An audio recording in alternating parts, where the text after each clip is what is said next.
Dopo vuol dire che era un bisogno, no? Staccato un giorno con il mondo, ma dopo lo stacco c'è di attacco.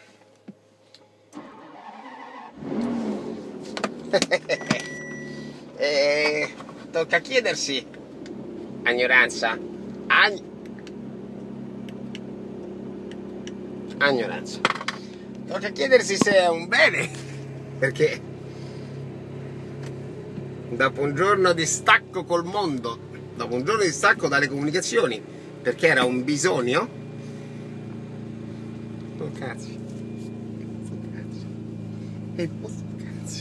e secondo te sto male?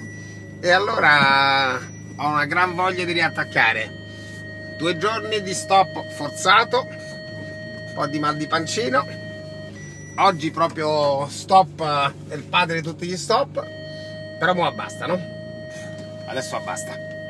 Ora è il momento di riattaccare. E allora secondo te sto male? Da domani si fa sul serio.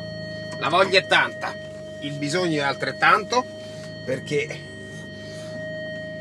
il fatturato l'è dovuto, perché gli impegni presi sono da mantenere. Siamo gente dei valori. E allora da domani si attacca con tutto il cuore, si mettono in campo tutti i valori, tutte le capacità, tutte le potenzialità. E viva la vita! E tutta la vita! È bella per te. Secondo te sto male?